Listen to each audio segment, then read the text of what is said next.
નમસ્કાર મિત્રો આજ તમારી સમક્ષ સિંહ રાશિના જાતકો માટે એપ્રિલ મહિનો, મે મહિનો અને જૂન મહિનો કેવા જશે, આપણે કઈ વાતની સાવધાની રાખવી જોઈએ, સાથે આપણા જીવનમાં કયા ઉપાયથી આપણા 3 માસ સુખમય, આનંદમય અને પ્રગતિમય દરેક રીતે ઉત્તમ બની શકે।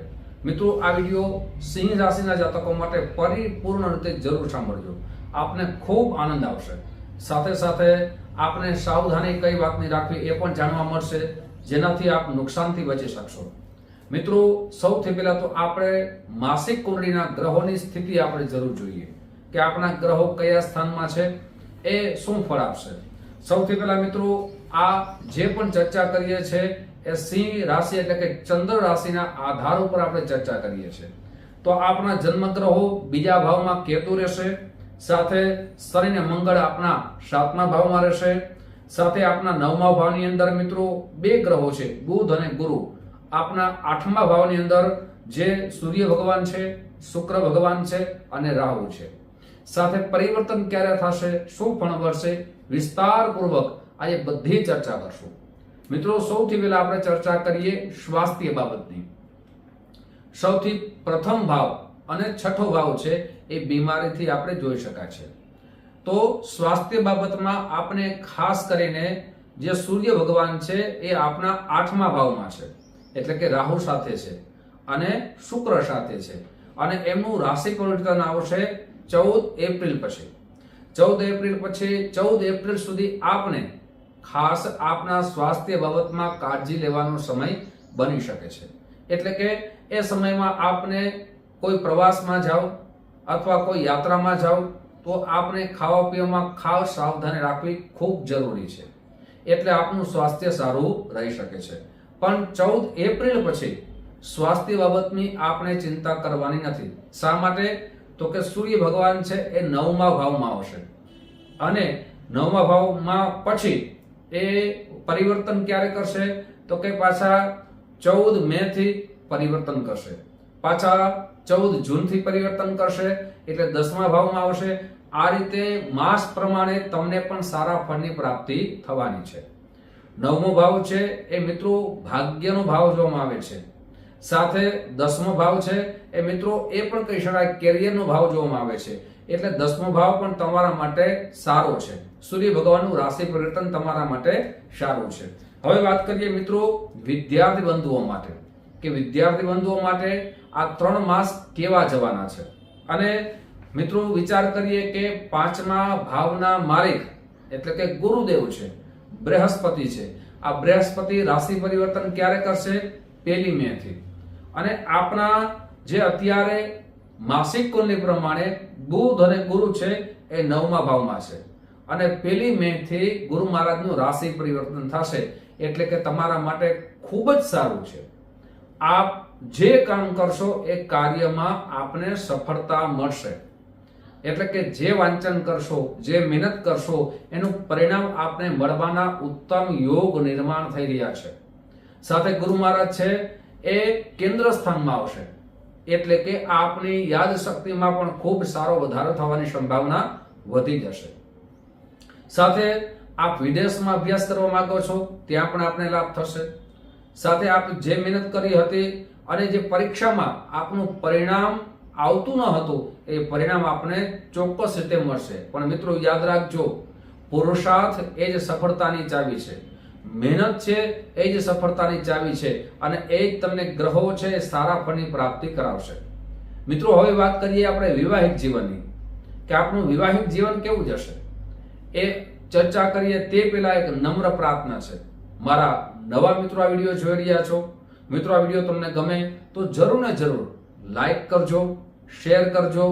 સાથે મિત્રો જે પણ ચર્ચા કરીએ છીએ ચંદ્ર રાશિના આધાર ઉપર કરીએ છીએ। આપની જન્મ કુંડળીમાં ગ્રહો કઈ સ્થિતિમાં છે, આપણે કયા શાસ્ત્રોક્ત ઉપાય કરવા જોઈએ, આપણે કયા સરળ ઉપાય કરવા જોઈએ, જેના માધ્યમથી આપનું જીવન ખૂબ જ પ્રગતિશીલ બની શકે। તો તેના માટે નંબર આપવામાં આવ્યા છે, આ નંબરમાં સંપર્ક કરી શકો છો। જ્યોતિષ જોવાનો સમય, સંપર્ક કરવાનો સમય સવારે 10 વાગ્યાથી લઈ અને બપોરના 1 વાગ્યા સુધી છે, સાંજે 5 વાગ્યાથી લઈ અને રાત્રે 9 વાગ્યા સુધી છે। મિત્રો મારી ઓફિસ જામનગરમાં છે. આપ જામનગરથી ખૂબ દૂર રહેતા હોય તો તેના માટે સુંદર મજાની વ્યવસ્થા રાખી છે જન્મ પત્રિકા બતાવવા માટે. આપનું નામ, જન્મ તારીખ, જન્મ સમય, જન્મ સ્થળ આપ મોકલી આપશો, સુનિશ્ચિત દક્ષિણા મોકલી આપશો એટલે આપને કુંડળી બનાવી આપના જ વોટ્સઅપમાં આપને મોકલવામાં આવશે. આપને સમય દેવામાં આવશે, એક કુંડળી બાબતમાં ચર્ચા કરવામાં આવશે અને શાસ્ત્રોક્ત સરળ ઉપાય બતાવવામાં આવશે. મિત્રો વિવાહિક જીવનની આપણે હવે ચર્ચા કરીએ તો વિવાહિક જીવનમાં 7મો ભાવ જોવો ખૂબ જરૂરી છે અને 7મા ભાવની અંદર 2 ગ્રહો યુતિ કરે છે. એ 2 ગ્રહો કયા છે? એક મંગળ છે અને એક શનિ મહારાજ છે. શનિ મહારાજ તો પોતાના સ્થાનમાં છે પણ મંગળ હોવાથી બંનેની યુતિ હોવાથી એકબીજા પ્રત્યેની જે ક્રોધાગ્નિ જાગે જેનાથી વિવાદનું સર્જન થાય એમાં કાળજી લેવાનો સમય છે. પણ ક્યાં સુધી છે? આપને મંગળ ભગવાનનું રાશિ પરિવર્તન થશે. ક્યારે થશે? તો કે 24 એપ્રિલથી મંગળ ભગવાન રાશિ પરિવર્તન કરશે અને 24 એપ્રિલ પછી આપણા બંને વચ્ચે સુમેળ થશે. એટલે કે જે વિચારધારા મળતી ન હતી, એકબીજાના વિવાદ સ્વરૂપ પ્રગટ થતા હતા, એ વિવાદ દૂર થશે. યાત્રા આપની જરૂર થવાની છે, મુસાફરી આપની જરૂર થવાની છે. સાથે સાથે મંગળ ને શનિ ભગવાન 7મા ભાવમાં હોવાથી આપણા કુટુંબ પરિવારમાં કોઈ પણ પ્રકારના વિવાદ ઉભા ન થાય એની ખાસ કરીને કાળજી આપણે લેવાની છે. એકબીજાનો ઈગો છે, એકબીજાનું અભિમાન છે, એકબીજાને ત્યાગ કરવાનો છે જેનાથી પ્રેમ વધી શકે છે. પણ મિત્રો ચિંતા કરતા નહીં, તેના માટે પણ હું ઉપાય જરૂર બતાવીશ. હવે વાત કરીએ મિત્રો ભાગ્યની. ગમે તેટલી જીવનમાં મહેનત કરીએ પણ ભાગ્યનો સાથ ન મળે તો જીવનમાં સફળતા ન બની શકે.